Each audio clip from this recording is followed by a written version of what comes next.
Right now this video is on. I'll call the meeting to order at 6 o'clock. Everybody's risen. We'll do the pledge. I pledge allegiance to the flag of the United States of America and to the republic for which it stands, one nation, under God, indivisible, with liberty and justice for all. I'd like to welcome everybody. Thank everybody for coming tonight. We're going to start with public comment. If there's any, we're actually going to do public comment first. So if there's anybody from the public who would like to share or ask questions. Go ahead, Mr. Keith. Good evening. My name is Bill Keith. I'm a Salem resident, Salem taxpayer, and I just have a couple ideas for the board. First of all, I would like to thank the board for taking back the school. The board is responsible for the support and the education of this facility. Not the superintendents, they come and go like the wind flies. But anyways, so I would like to thank you for doing that. Second of all, just a couple comments. I'm not going to stay all night. I know you guys got a lot on your plate tonight.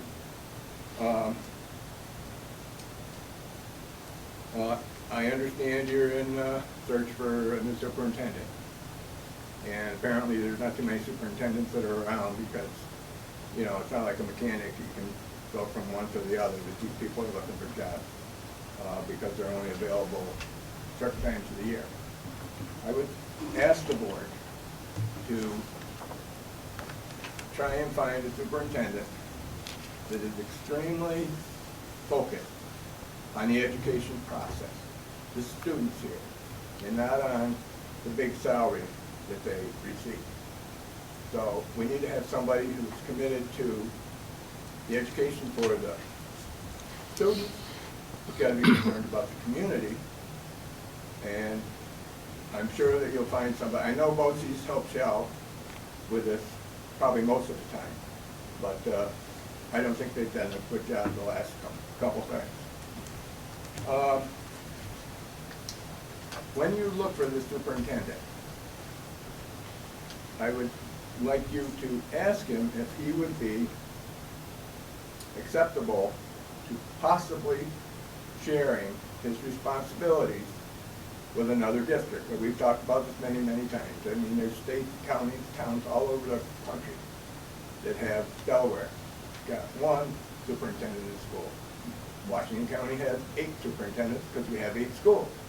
It's $1 million a year or better that the county, the taxpayers in Washington County are paying for superintendents when we could have one.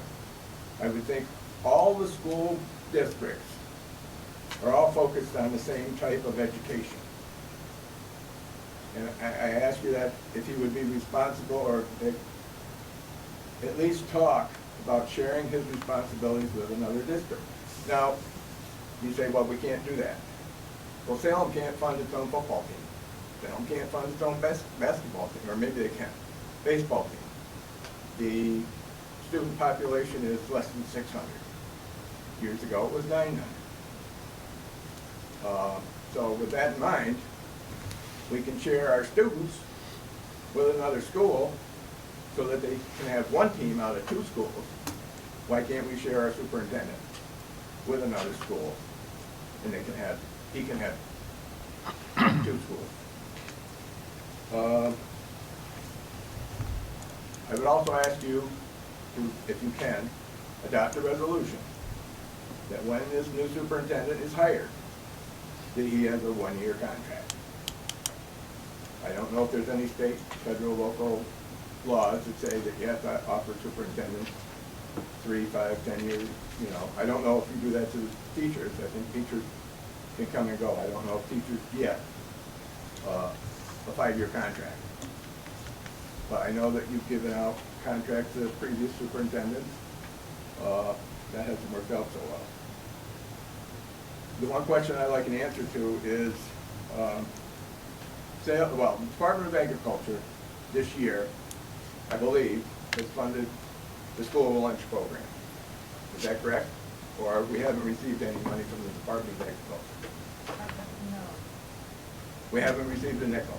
No, from the Department of Agriculture now. Well, who was funding the school lunch The program? Child Nutrition Program from New York State.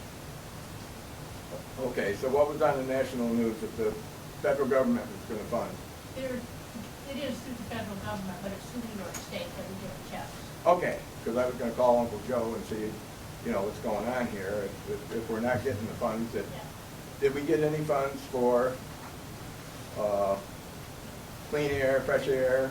Did we get any federal funds, during the pandemic to improve the air quality, air capacity in the school? We did get some grants for that, yes. That's Okay. why we've got the air purifiers in every single room. Okay. Is the, Bill, you can ask your questions. We probably won't answer all of them right now. If Karen can follow up with you after, or whoever Yeah. can follow up with you after, just to give you those answers. Yeah. But I mean, feel free to ask them, but. my last question Yep. is, the last I knew, 3 years ago, the free and reduced price lunch was available to 58.9% of the students. Is that still relevant, or is the percentage of students who get a free or reduced price lunch greater or less than that? Yeah, and it's in that ballpark. Karen can follow up on that to give you the exact number. The But number is like 43% that are eligible. 43%? Correct. Okay, well, that's great. And I don't mind, I know the state law says that we're not supposed to fund the lunch program, but we do any year, anyway, from 20, 30, well, I think last year was $35,000. No, less than that? We haven't in a long time ago. It's been probably 4 years that the district did. Really? It's been self-sustaining. Okay. Well, I know I was here, 2 years back, yep. yeah, and it was still being funded back then. Yes, it hasn't been for probably 4 years now. All right. Well, it's great if we can do that. It is. But is the school board, and I know you're gonna raise taxes, at least 2% this coming year, because we need more money for something. But is the school doing anything for the parents of those students that can't afford to buy lunch? I mean, their taxes are going up, so I want you to have some, consideration of that when you're putting the budget together, even though it's gonna go up, whatever. I know the minimum, or the maximum is 2%, correct?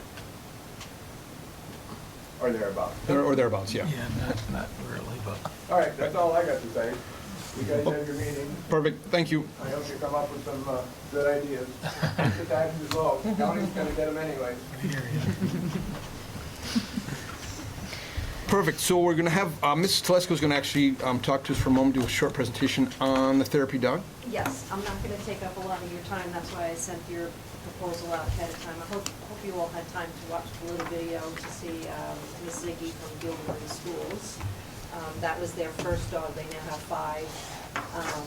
And I've been talking to a lot of social workers in the area. There are a lot more districts that have therapy dogs than I realized, so I've been in contact with a lot of those social workers, gathering information and doing research. The first thing I want to make clear is I am not asking anybody to buy me a dog. I will provide the dog and do all the training. I included the budget just so you could see what it would possibly, it could potentially cost, and also to show you how serious I am and how passionate I feel about this idea, that I'm willing to fund it myself if I need to. I do have a list of places that I can go for grant money, so there will be an attempt to raise some money and just to offset the cost a little bit. But I would love to make it happen either way. I think it could be not only amazing for our students, but I think it will be amazing for our staff as well. We've been through a really rough 2 years, and in speaking to social workers in other school districts, it has had an amazing impact not only on the kids, but also on the staff. Also in the proposal, it talks about Erin Underwood, our special ed teacher, being a secondary handler. I thought she made sense. We are in rooms next to each other, and I do a lot of support in the classroom that she runs. And it just made sense to have her as a secondary handler in the building, and that classroom could also benefit from the therapy dog. I also asked Amy Maxwell, our regular teacher and ag teacher, if she would be interested in being a secondary handler, and that made perfect sense as well, being agriculture, and she does pre-vet and animal science, and she can help with grooming and things like that as part of her curriculum in her ag classes as well. So I'm really excited about it. I'm very passionate about it. This has been on my bucket list for a long time, and I think this is the school year. I think it's time, and I'm hoping I can have your support and release my grants to see what kind of money I can collect, and then search for a dog. So. Excellent, well, thank you for coming in with that. I mean, I think we don't need a motion, we just need a sort of a general approval of concept. Yes. So, yep. Okay, Yeah, this is so- probably the easiest thing I've ever had to do. Oh, no, it was kind of an easy sell. We're pretty reasonable. Yeah, I mean, I'm thinking, if you watch the video, I mean, how could you want that wagging tail greeting all of our students every morning? 5% of this is about me. I'm hoping it'll keep my blood pressure down. So the other 95% is to benefit our kids here that I care very much about and want to do everything I can while I'm here to support them and their families. So I thank you very much. And now I'll probably go home and release all my letters and grants. One of the recommendations came from the Corinth social worker. Yeah, And Harry. I was over there for a short period of time, filling in as an elementary principal, which was a unique experience for me. Thank God for the therapy dog for the principal. But no, it was very impressive. It was the first time I had seen one in action, and Yeah. I just And think it makes a feel lot like, of sense. Mark, you've been a great support when I first presented this to you, and I really appreciate that, and sliding me in today for a few minutes. And I'm so glad you had that experience, because that does make all, like when you're looking for support and you have someone who's seen it firsthand, it's amazing. And I was so lucky to talk to the social worker at Guilderland who started their program in 2003. Like I said, they got 5 dogs now, and she wrote a book to help guide other social workers on how to start these programs. And she was kind enough to do a phone call meeting with me, and she's been emailing me back and forth, and she's been an amazing resource, because she's years ahead as far as therapy dog programs, so she's been amazing. So I have a lead on a couple breeders. Hopefully the right dog will find me, and we can get started. So I happen to know the South Glens Falls therapy dog that you had the picture of there, Poncho. Yes, Pongo, So- yep. I wanted to call Lisa and find out, because Pongo's not a typical dog that you would see used as a therapy dog, so I'm very curious about his breed. Yeah, no, but he's great. I mean, Yeah. he's my boys love him. Oh, that's awesome to hear. Oh, I'm so glad, so you know too? Yep. Okay, good. All right, well, I have things to do. Perfect. Thank you. Thank you. So much. All right, Superintendents Reports. Okay, thank you. So we've begun the search for the elementary principal, as I have indicated to you. You have a job description that was done back in 2019. I thought it looked very good. Seems to make sense. So I just wanted to share with you the timelines so that you understand exactly what's happening. This is certainly flexible. It's on OLAS. As of today, there was 10 applicants. And that can be misleading, because the way OLAS works is, people register for whatever position they might be interested in, and then somebody from OLAS sends them the latest job. Are you interested? And they click yes, and all of a sudden we get their resume, and they might not even know where Salem is. So the number of applicants can be somewhat misleading, but I would expect that there would, by the time we're done on the 25th, the closing is the 25th, there should be, 15 viable applicants, but we shall see. So what I've got mapped out is we will, review all the resumes. I'll get a committee together, board member. I'd like to have a board member if somebody would be available. an administrator, a teacher, and myself, and try to identify people that we would like to come in and interview with a committee. We'll have a committee of teachers from the elementary school, somebody from the aides, one of the teaching aides, or a core group from the aides, depending on the number of applicants that we have and the number of people we interview. Somebody from transportation, somebody from buildings and grounds. Obviously, like a secretary, somebody that will be working with this person is only logical. Conduct those interviews. I'd like to have those identified by April 4th or April 5th, and try to get those interviews conducted by the 15th is when we go on vacation.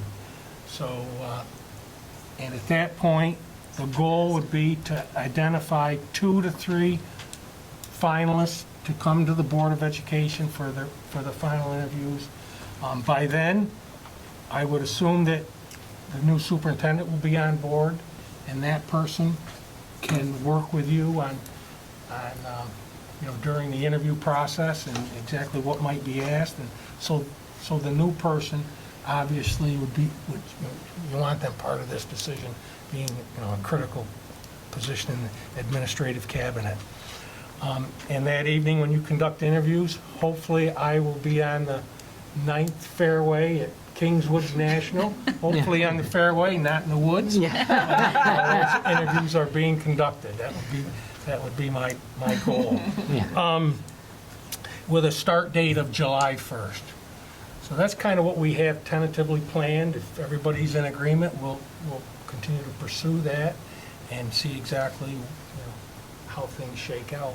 Just clarifying, so would you anticipate the May meeting we would Yes. recommend, it would be Yes. recommended for? What we're shooting for is the May 17th board meeting is for you to have somebody to hire that evening to start on July 1st. That's what we're shooting for. Yes, thank you, Jackie, for that. So if everybody's in agreement, we'll continue to pursue that and see exactly how we go. There's a lot of principal openings right now too.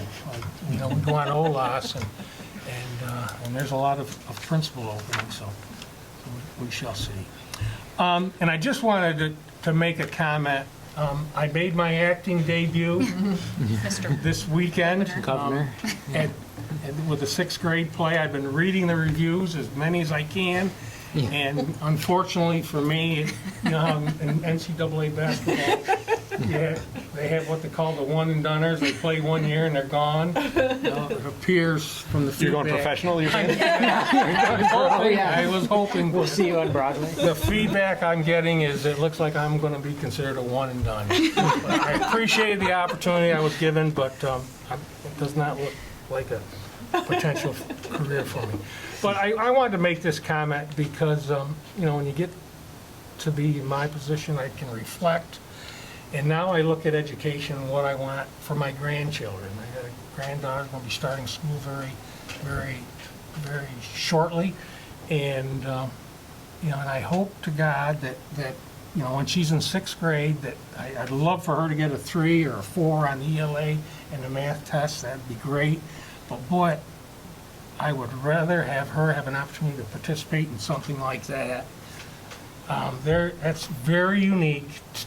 What those teachers did with those kids, and I got to participate in some of the practices.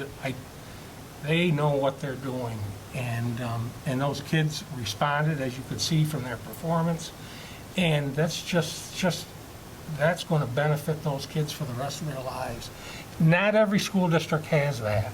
I just wanted you to know that, and you're very fortunate. And I just hope someday that my 2 granddaughters in school, if they get a similar type of opportunity, it doesn't have to be in play. It can be in all sorts of activities. But I just wanted to share that because I get the opportunity as the interim superintendent. So thank you for that.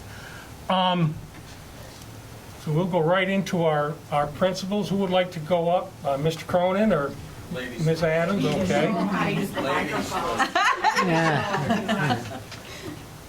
Put a little away from me, though, I'm a little loud. Good evening, everyone.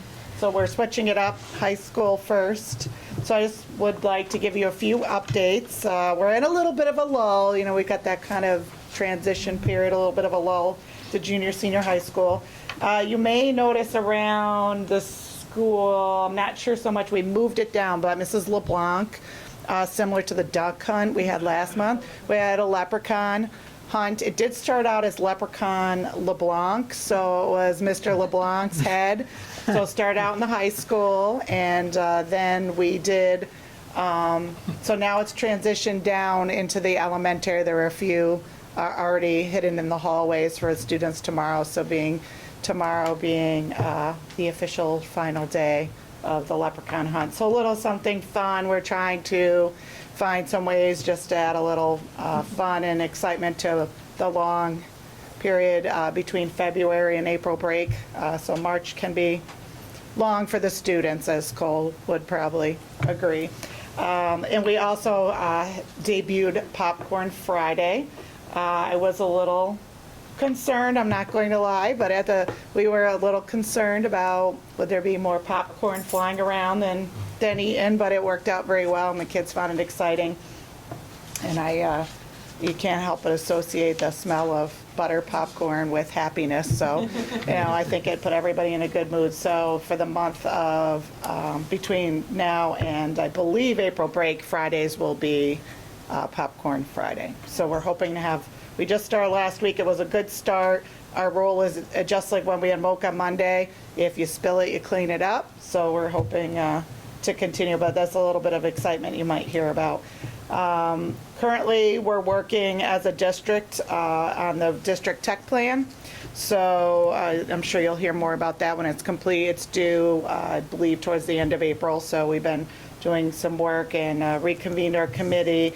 And we hope to, a great group of elementary, high school, and staff on there. And we've agreed to continue to meet even outside of the plan development, just to really keep on the new technologies and trying to stay ahead of the game. I think now that COVID's over, we're able to refocus on some other things besides just COVID mitigation and trying to make it day to day. So hopefully some exciting tech developments will come out of that.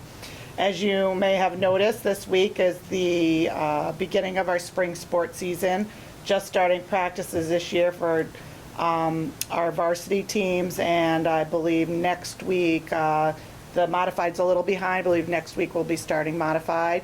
So our numbers look pretty solid for modified and varsity. Not at this point, even our merged baseball team, we're not sure about the numbers. There might be enough numbers for the baseball, but also looking at coaching and how many kids stick it out, because we're really just the first week. But really good numbers, I think, to be competitive at both levels, and really a lot of great interest in modified, and also seem to have some really good interest for track this year. So that's exciting. And it was a beautiful day today. All the kids, I think, seemed to enjoy the track. Kids were outside today. Mock trial competition, this was week 3. There are 2 more weeks if you're interested. This week they were up in the Warren County Courthouse, so they've returned to the courthouses. We did have the opportunity last week to have our defense run their trial at the Salem Courthouse, so that was very exciting. Next week, our defense will compete they're on Tuesdays, and at the Washington County Courthouse, and then the final week, our prosecution will compete again, also on Tuesday at the Washington County Courthouse. So if you're interested in attending, just shoot me or Mrs. Perkins Social Studies an email. We can let you know the start time and remind you of the location. But very exciting. It's really fun to watch them, and their cases are always relevant to the current time. So it's fun to see them in action. This year they're enjoying dressing up, I think, getting out and being able to compete again. 2 other things, just an FYI, Nhs Volleyball Tournament. We are bringing that back again this year, so we've had 2-year layoff with COVID. That will be on March 31st, and we're going to use that as a fundraiser for our service day. So I think I might have mentioned at the beginning of the year, our service day, our community service day. We're going to be back with that in May. And we needed really an organization to really manage and fund that. We wanted to become more of a student activity than a faculty activity. So NHS has taken that on as one of their big projects. And it's been really great. The students they're getting the different classes involved and the class leaderships from the 4 grade levels to work on coordinating their grade level projects. So we are continuing that. We're getting, so the money really that we're collecting is used for the t-shirts for the students. All the faculty and staff buy their own t-shirts. So this year we think we're going to use the same t-shirt as in the past because we did have some left over and a little late on the fundraising. And then in the future we thought it would be fun to, once the kids get back into the idea of that service day and how important it is for us in the community to have students design the shirts. So that'll be our goal for the future. But considering that we really have 3 grade levels that really haven't had much of an experience with service day, we wanted to kind of get that back on everybody's mind to spur some interest for the t-shirts. So I'll give you more information at our next meeting about the details of our service day.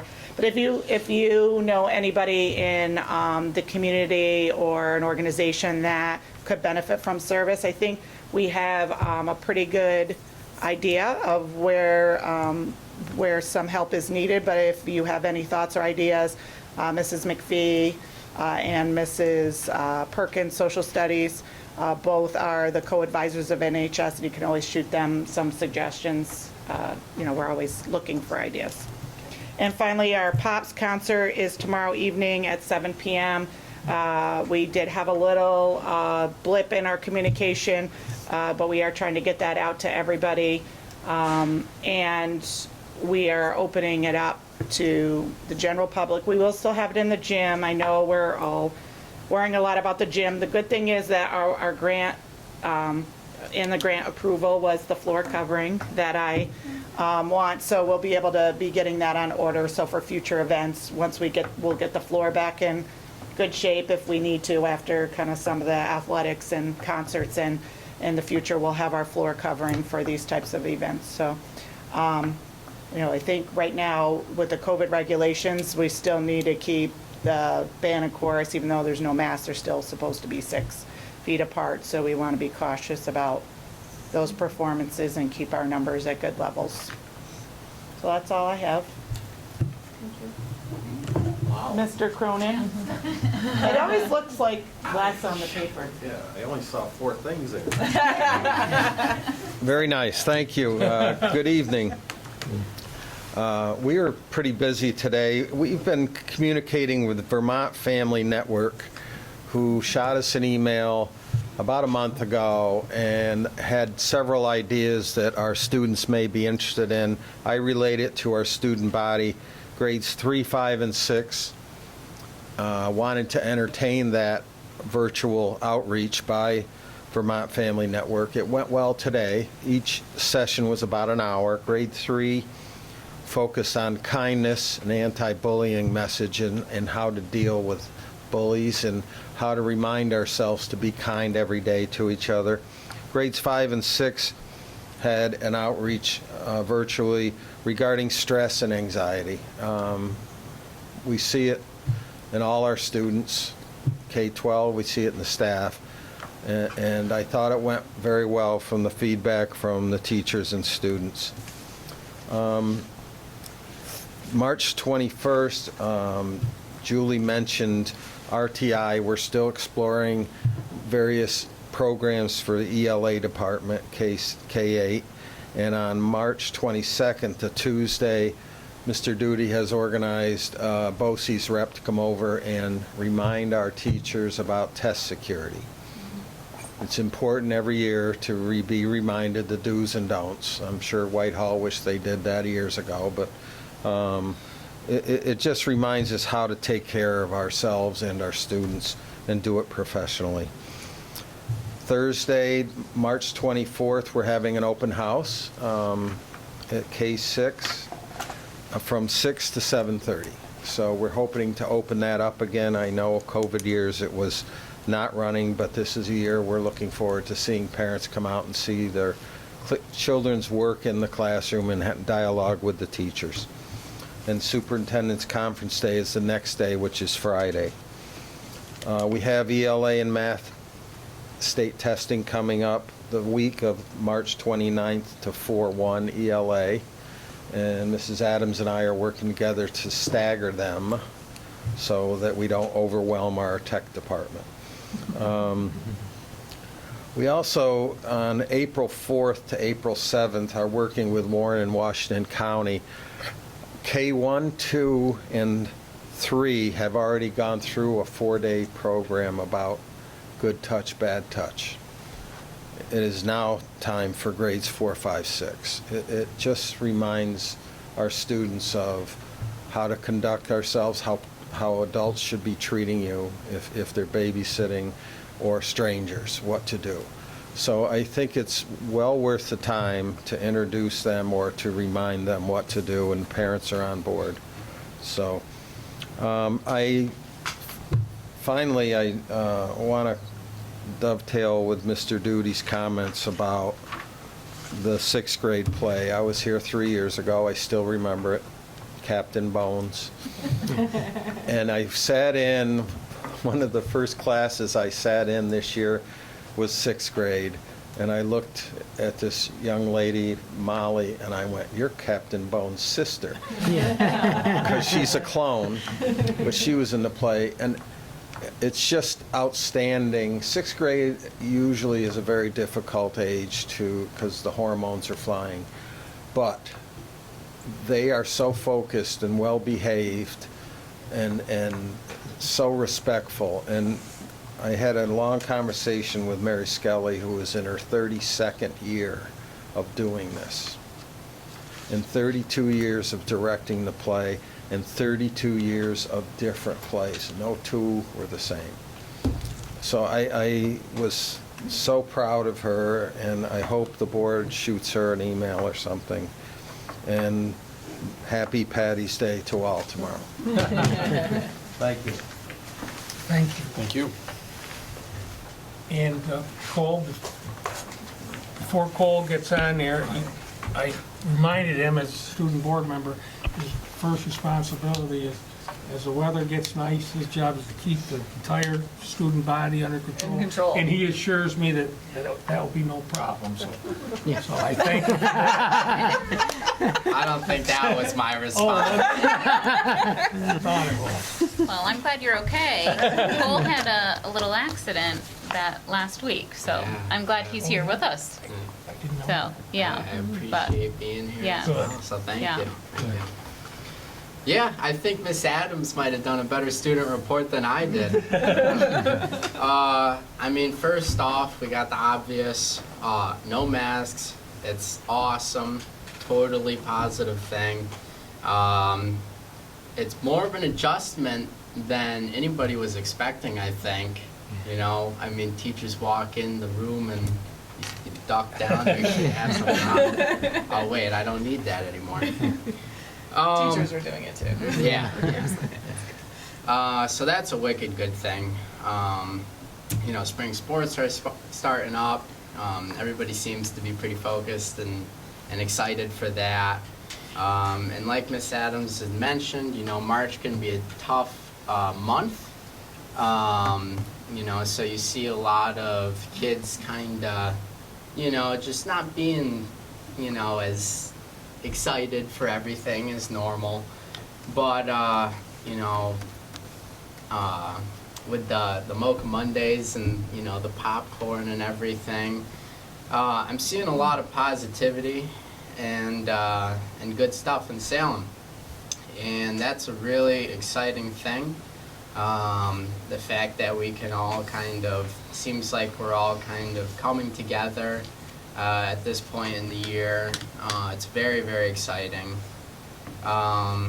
But there's not any huge complaints or anything from the students, you know. Everybody's just focused on finishing up the year, getting through. One thing that I had thought about in the past, I think it's important, you know, I think it might be good to bring it up here. Our elementary principal had mentioned the good touch, bad touch, you know, talking with children about that, and that's an awesome idea. I think another thing that we should think about more is nicotine and prevention with that. You know, vaping is now normalized. For a while, it seemed like teen smoking was essentially eradicated, or at least me coming up through, you know, nobody smoked cigarettes, nobody, there wasn't too much interest in that. And then there got to be a point about 3-4 years ago where the vaping started to take off. And all of a sudden, you know, you got kids, you know, starting in 8th and 9th grade. And, you know, so back, you know, about 3 years ago, I would have said confidently, maybe it's, you know, just a handful of kids, you know, you can just, you know, see the group of, you know, those kids, obviously they're doing it. Well, in the past couple years, that number has about doubled, you know, among my age group. If you have a whole room of kids my age, there's only going to be about 5 that don't vape. That's not an exaggeration.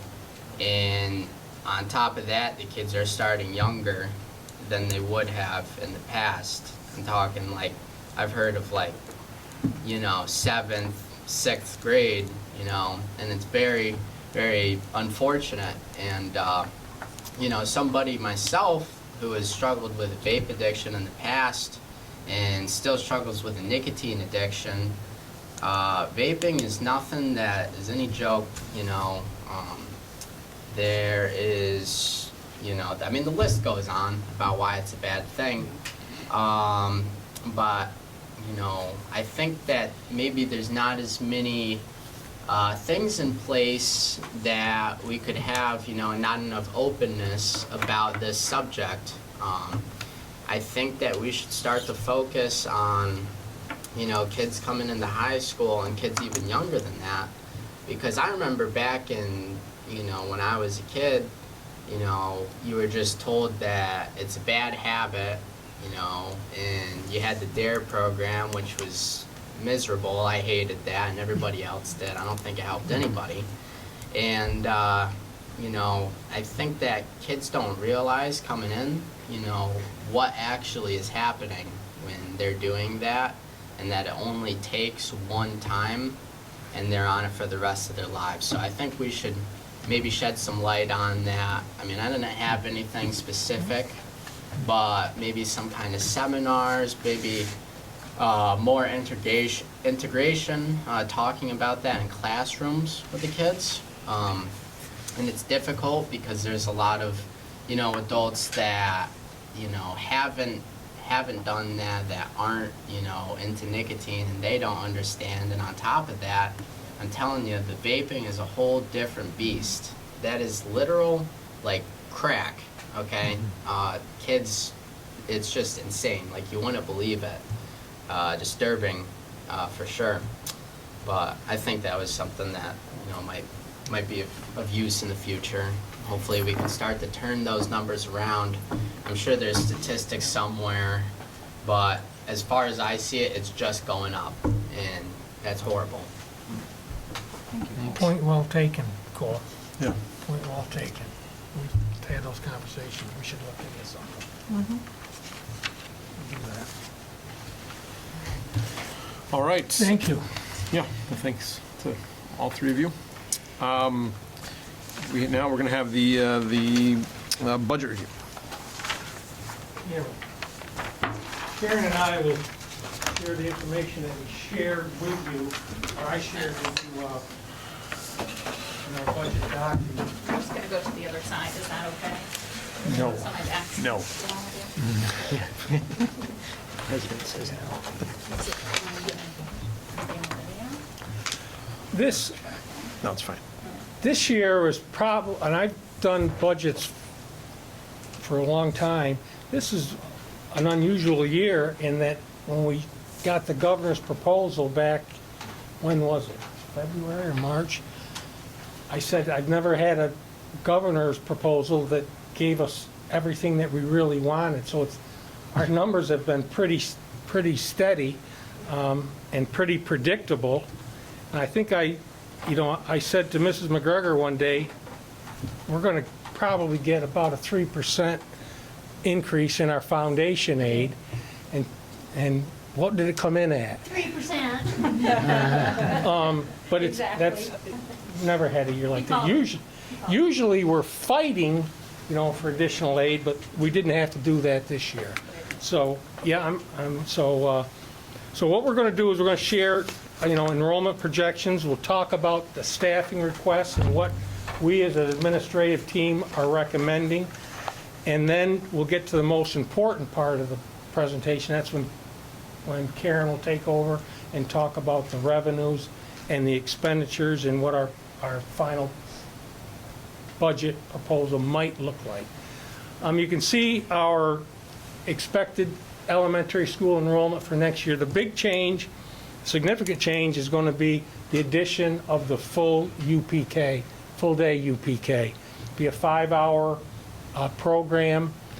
We'll have 2 teachers teaching. This year you have a half day with 1 teacher that does both presentations. You can see there's some fluctuations in enrollments from year to year, and we'll make those, we're going to have to shift some staff next year because we want to maximize our instructional staff to maximize class size. You can see our projections for next year. Sorry, I went too fast. Yeah, no, Oh, you ready? yeah, go back. This is an important slide right here because we talk about class size, and I know everybody's concerned. But for this year, we have 3 sections in grades 1, 3, and 6. And the reason we wanted one in 6th grade, you can see with a potential of 52 students, we wanted to maximize our instructional staff. Next year, our plan is to offer 3 sections at grades 2 and 4. Our plan would be to reduce by 1 teacher. We have a retirement, so I don't have to lay anybody off. We'll reduce by 1 teacher the instructional staff K to 6. What we would do is use a teacher to fill that UPK slot, even though it's grant funded. So the numbers from K to 4, Mr. Cronin has reminded me several times, those are critical years. The average class size is in the teens, which we would like to do. Grades 5 and 6 get a little bit bigger, up in the 20s, but hopefully we can handle that. So in looking at our potential staffing for next year, even though we'll be reducing by one teacher with adding the UPK, we'll have the same number of instructional staff, K to 6. Everything else would stay the same. Just a couple of highlights I just wanted to mention, and Pat did mention about the K-8 reading program that we're looking at, grant funded to purchase a reading program. We're excited about that. He did mention that BOCES is supporting us. Katie Jones, through the school support services, has been working with our staff. Right now, we're at the point where we want to identify 3 or 4 of the top programs that are favorites of our teachers. The next step would be bring those resources in where teachers can get their hands dirty, use them, perhaps do some modeling or some lessons with those. And our goal would be to select which we feel would be the best program for our kids here in Salem for the start of the next school year. It'll be a big commitment in terms of staff development, and it'll be a lot of work, but I think it's something that will certainly benefit us. Highlights, obviously the UPK full day, excited about that. This year, one of the focuses was the learning gaps. due to COVID, trying to, minimize the class size so we can focus on those gaps, and we're certainly confident that has been successful. And obviously, a highlight will be a new principal for July of this year that we'll continue to focus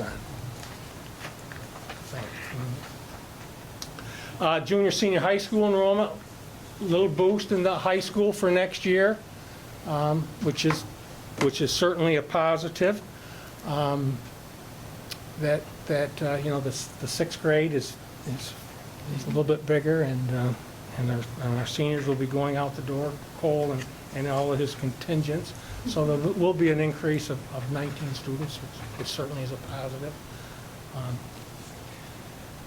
Our staffing, what we are recommending at this point, everything will remain the same in terms of supports and administrators and clerical. But we do need one additional special education teacher at the high school, which is IEP driven. We have to do that at this point.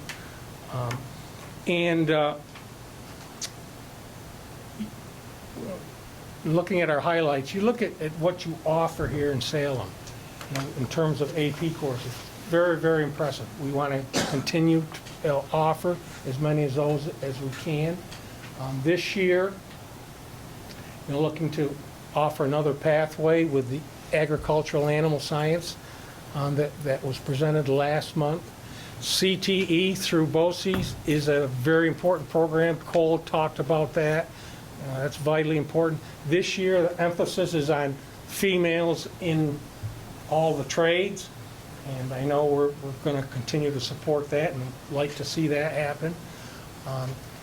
This year with AIS, you added 2 positions, one in math, one in English, to try to look at those learning gaps. And something that we have talked about administratively is we realize that one of our goals will be we have to right-size the personnel portion of our budget due to student, based on student enrollments. And as we get retirements, our plan would be not to replace certain positions, and we do expect some retirements within a year or 2 years, and that would be our goal. Because it's really important for us to right-size the personnel portion of our budget moving forward. These are the requested new positions. The librarian, we had an elementary art teacher, elementary physical education teacher, high school special education teacher, and the director of special education. We're going to have the review from Dr. King next month. And I did get a copy of the rough draft, and in there is this position.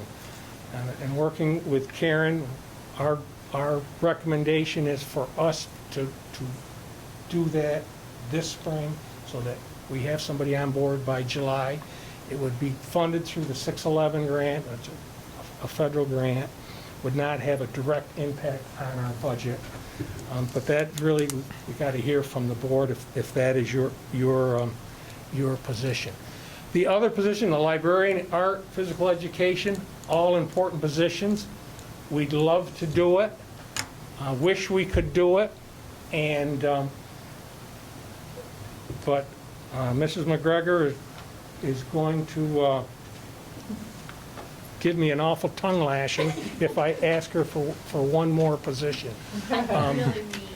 And yes, we'd love to do it right now in good conscience. We just can't recommend it as much as we would love to have it. But again, that's your decision after looking at the final numbers. And I wanted to share this document with you, our special education numbers, because I'm not exactly sure if you were aware of what they were, because I wasn't totally. Your overall special ed numbers in district are 85. That percentage is not bad compared to our fellow Washington County school districts. In fact, it might be, and Darlene will share more information with you. It might be, it's one of the lowest, if not the lowest in Washington County. So that's a good thing. That's a good thing. Your out-of-district placements are 8, and that's down from a few years ago where you were a little bit higher than that. So that's a good sign. But I was certainly impressed with your overall classification rate, because I just was under the assumption that you were higher. But Dr. King will give you more of that information. And so she'll be doing that at the April board meeting.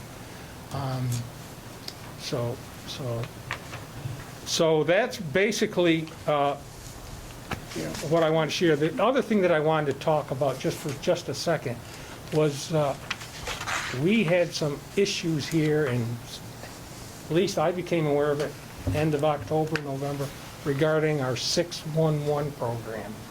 And I just wanted to recognize Pat Cronin for the job that he did coming in here, because it was a runaway freight train we had in there. And I know when I called Pat and spoke to him that you have some interest, and he did.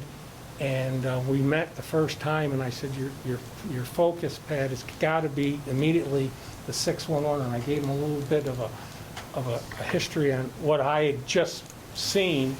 And then after he was there an hour or 2 hours, he came to see me, and I don't know exactly what we talked about or what he said, but we had a chuckle or two. But things got better, and we're almost in the position where we really feel proud of what's going in there. And Jane was a substitute. She knows exactly what we were talking about.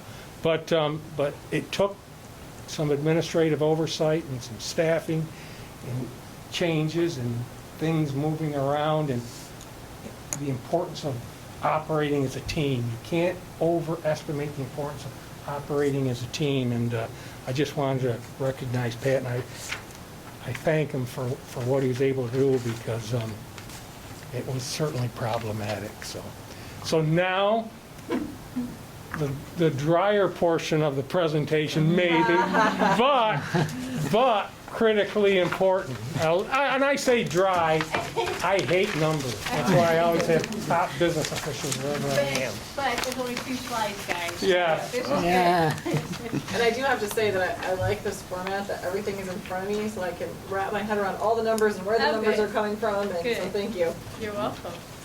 Okay, well, mine's not gonna take long, so, what we decided to do this year is just give you an overview. You've got the details, were emailed to you earlier, so please feel free to ask any questions. I want to point out the admin hasn't changed, but note on the capital portion that the minivan, the state contract price did increase, which we weren't expecting, but so I wanted to point that out to you. So it went up $6,000 from my last presentation. So we have done a letter of commitment so that we're locked in on that. So that percentage changed a slight amount. But let's focus on the program now. So the district has budgeted, as Mr. Duty said, for the 1 high school special ed teacher. It's important to note that we do have 2 elementary teachers and 2 high school teachers still funded in our grants, as well as 1 of our guidance counselors of the 3. So our overall increase of the program budget is 3.70%, which is very low. I think we've done a really good job on this. Included in the program budget, we have 22 students slated for the CTE program and the New Vision. So that's a really nice number in there. So we feel pretty strong that that's going to be our commitment. Budget to budget, you'll see on the side here, our overall increase is only $72,000 or 0.459%. So this is like a really responsible budget, I think. I think we did a really good job meeting the needs as best we could and keeping it. And the next slide, you'll see why I'm saying that. So if there's no questions on the program portion, I'll scoot over here. So here's our overall revenue projection. You'll see the top line is Mark's line of the foundation aid going up to the exact 3%. All the rest are our used aids.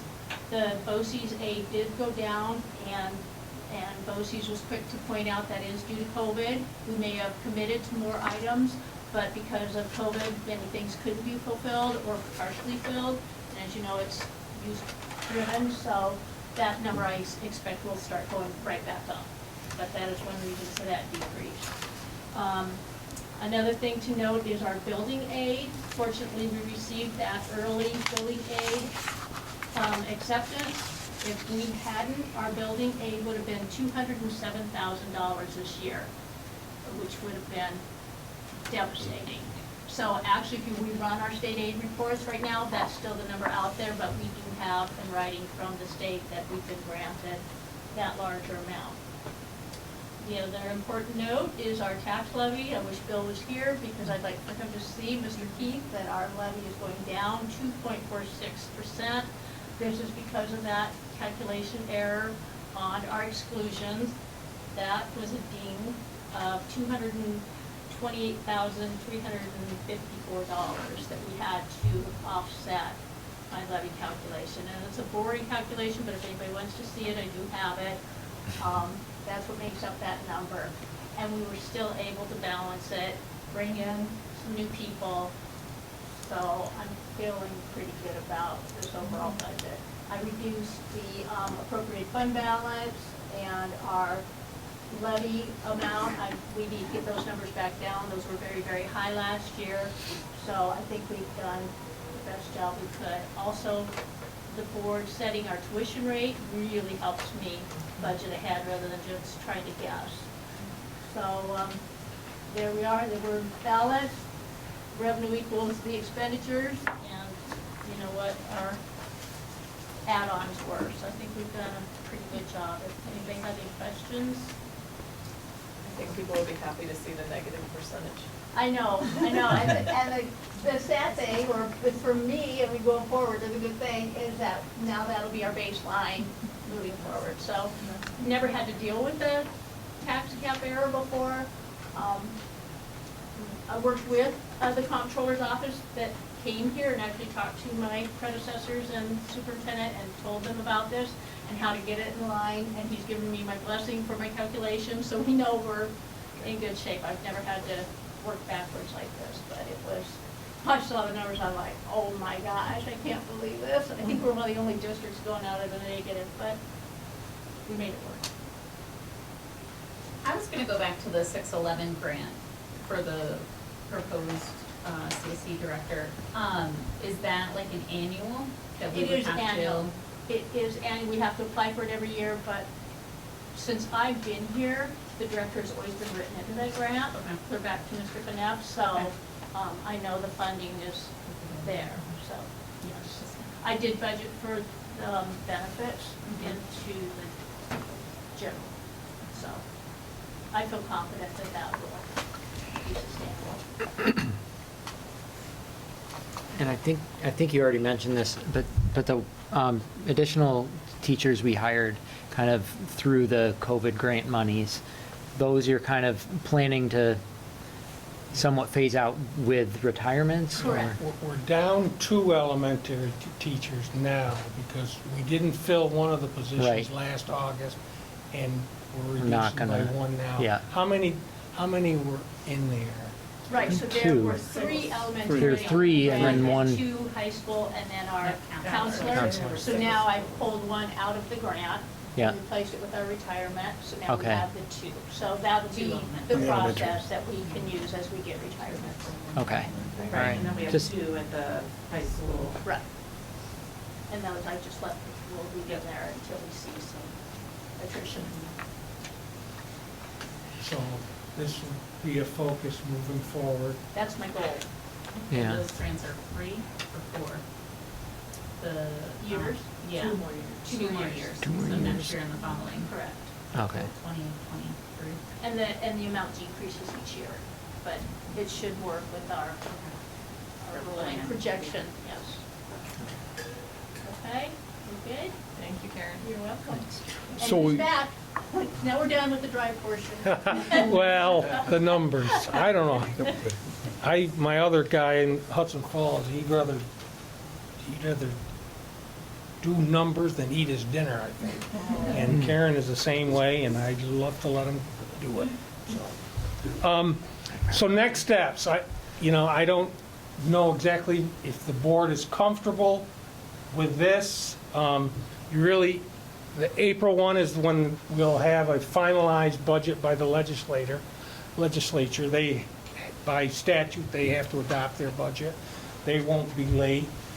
I think we'll get a little increase in aid, but not enough to do anything significantly different than what were proposed, but I've been wrong before, who knows. April 22nd is, again, by state statute, that the board must adopt their budget. We don't have another meeting scheduled till April 26th. So what I'm proposing is April 13th. We should pencil that in as a potential, that's a Wednesday, as a potential special meeting date. And the way I look at things, you really have three options. First option, you can adopt if you're comfortable. And again, this is your budget. You're the ones that have to sell this in the community. You adopt the current budget this evening as presented. We can wait. If you're uncomfortable, you want to see the final numbers, and wait till April 13th and adopt. Or you can adopt the budget tonight with a resolution, and on April 13th, if we get new information, additional information, a significant change, I will let you know and get you together, and we could have an April 13th special board meeting to amend the resolution that you adopt tonight. So really, it's your call. Karen has done a great job putting this together, but she has emphasized to me that things are getting tighter and tighter and tighter. She says she's comfortable with this. She's maybe not totally comfortable, but I wouldn't recommend adding an awful lot back at this point in time for your long-term fiduciary planning.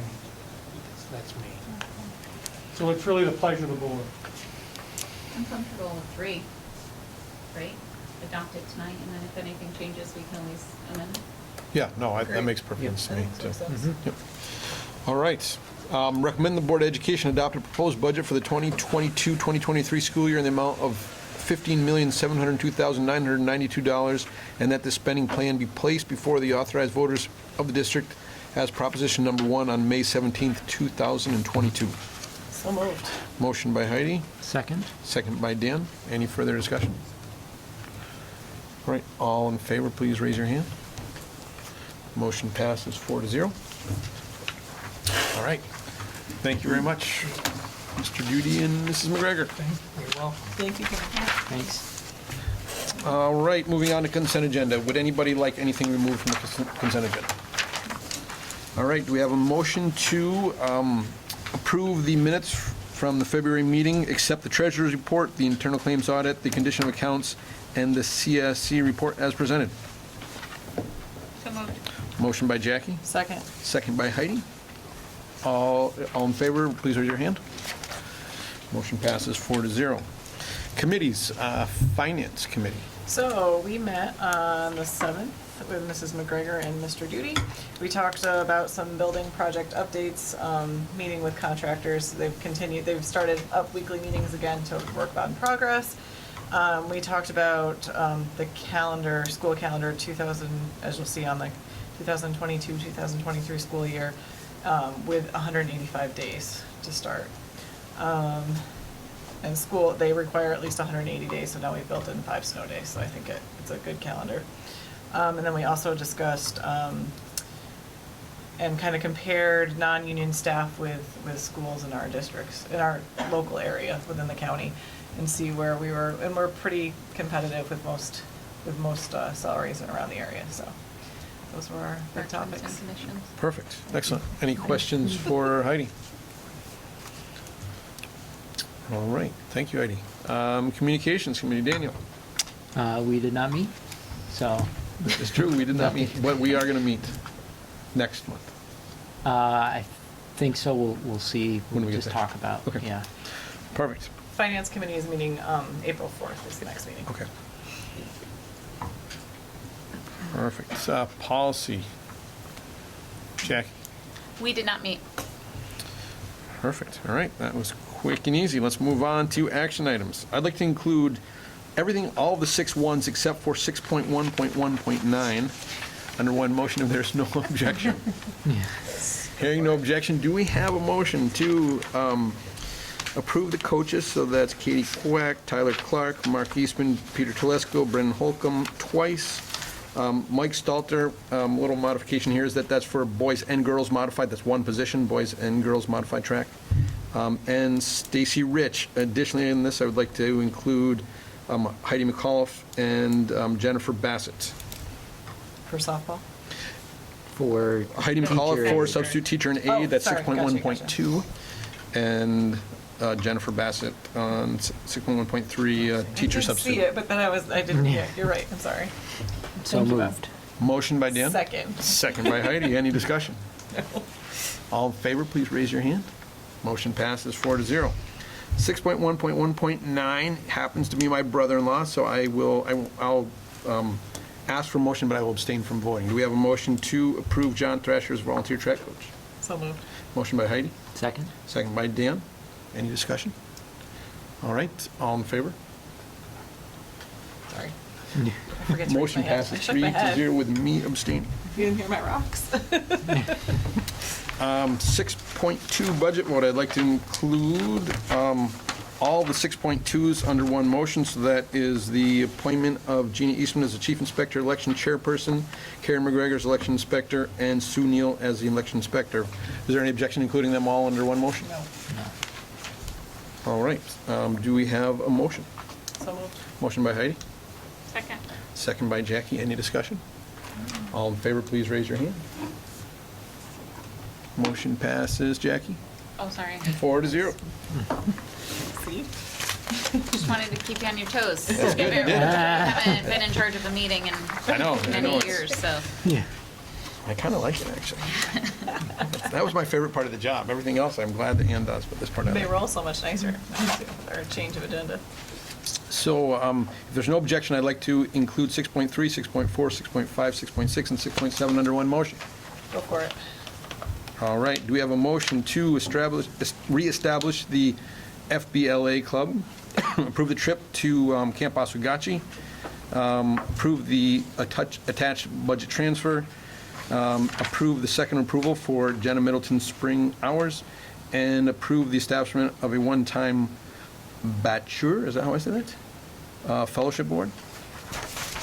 So moved. Motion by Dan, Second. second by Jackie. Any discussion? All in favor, please raise their hand. Motion passes 4-0. If there's no objection, I'd like to include 6.8, 6.9, 6.10, and 6.11 under one motion. These are all student motions. Hearing no objection, do we have a motion to approve the exchange student, accept the two requests from Asher Adele for her children? One is for the rest of this year, the other one's for next year. Those would be out-of-district students with tuition waived, and then Drew Laurie as a tuition student for 6th grade. So moved. Motion by Heidi, Second. second by Jackie. Any discussion? Can I ask a clarifying question? Please do. So, Ms. Rydell's children, where are they currently? They're homeschooled Oh, in Granville. okay, Yep, during COVID. gotcha. No, I was Nope, just good curious. question. where I they had, are. yep, Okay, good thank question. you. Any other questions? All right. All in favor? Please raise your hand. Motion passes 4-0.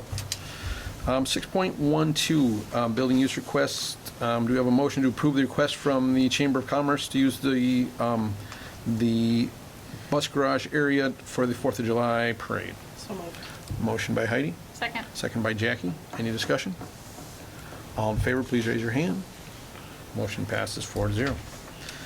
6.13, do we have a motion to approve the 2022-2023 school year calendar? So moved. Motion by Heidi, Second. second by Jackie. Oh, Close. she beat me. Yeah. Right at the end. Yeah. All right, so we have a second. Any discussion?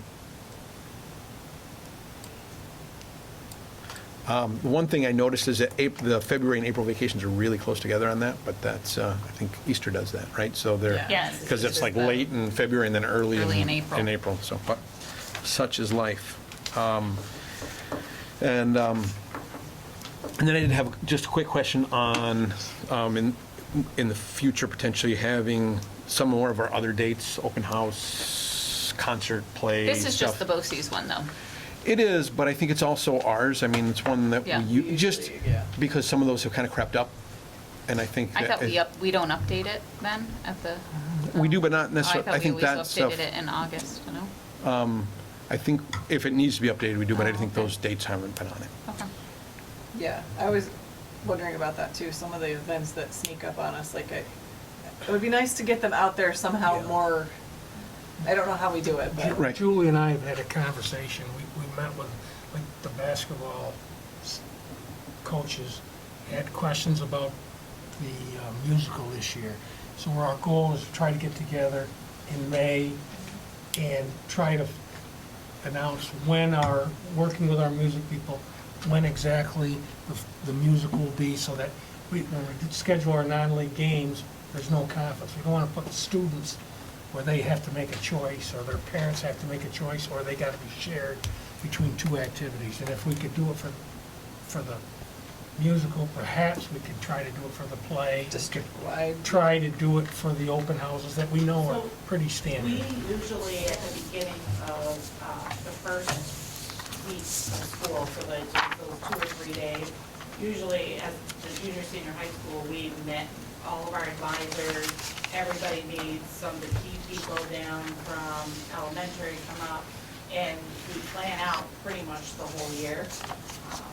I think we had, with COVID, some of the other situations, I think we have not, we can do a better job, I think, communicating that. So I think what happens is they put some of the first few months on the calendar, but they don't put the whole thing, thinking, well, what if something changes? But I think it would be worthwhile to put it out there, and then if something does change, we edit it. So, and then, you know, we've talked about having maybe some more regular communication on a monthly basis. Here are some upcoming dates for the month. So I think getting with the new elementary principal would be helpful in getting them in on that. And if we, instead of doing it the first week of September, maybe we take a shot at it in June. Again, so we can look at athletics and being able to try to make sure our timing's right and revisit it again in early September. So it is something that, as Mr. Duty said, we are looking at, we're reflecting on what improvements could be made there, so. Right, and I think that'd be great, just because it's stuff we basically know about when it's going to be, and it's just a matter of having that exact date, and then you just work around it, right? And if it has to be moved, it still can be moved, but I think that would be helpful. And I think, you know, with some of the open houses, the piece with that was we weren't sure, you know, in September, and I think, you know, honestly, it got away from us, but we realized that we need to be a little more deliberate and. No criticism, I just think it would be nice, you know, Right. especially if we can get the community back at events. Yes. It would be nice for them to be Yes. able to see And those we are, things. especially now, we are Yeah. allowing that for tomorrow, and we probably haven't done a great job about telling people, so. Agreed. Perfect, thank you. So, we have a We have to motion? think about, we did. We have a motion, we had some discussion. Yep. Everybody in favor of approving this calendar, please raise your hand. Motion passes 4-0. All right, there is no old business. New business, we have the Bancroft Library proposition. Now, that's just informational, right? That's not, we have no action That just required on is on the that. ballot. Yeah. I do not have it in front of me. I didn't actually, is that something we, so, Bam, I- right thank there. you. Ask and you shall receive. Yeah. Be resolved, the Board of Education with Salem CSD is hereby authorized to increase by $9,000 for a total of $38,775, the appropriation to the Bancroft Public Library, et cetera, et cetera. And that is, right, that's really not, we're just the mechanism to make that happen, so. Any discussion on that? Questions? Okay. Perfect.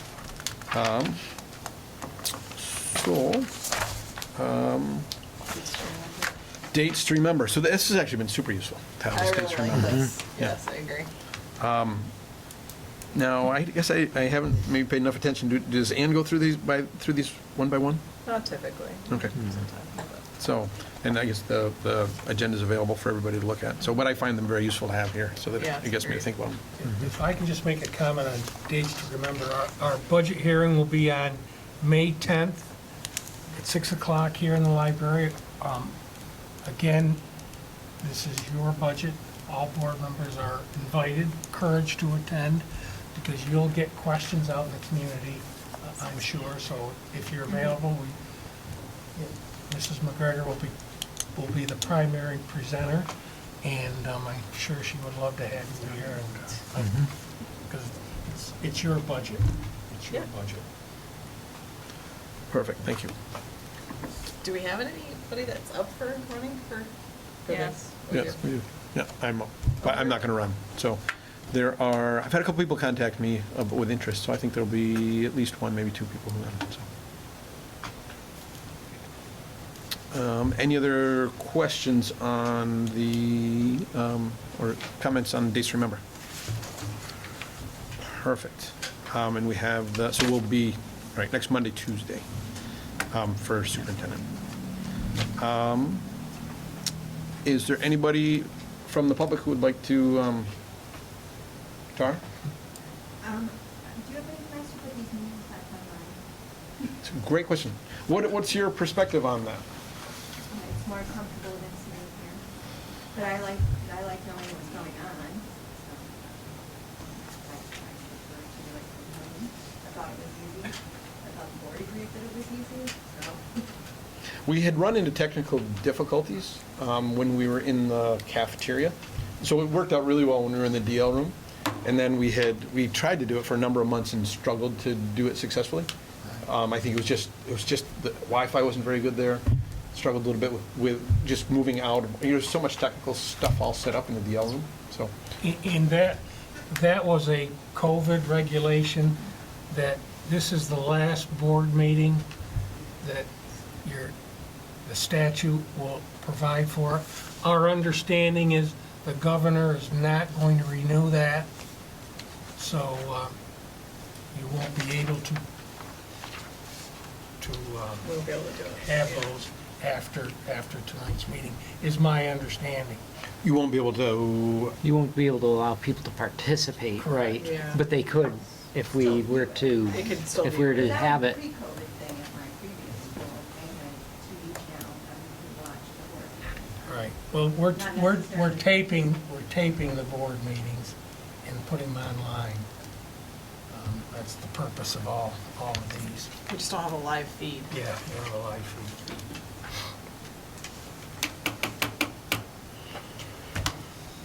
Any other public comment? All right. We have no need for executive session.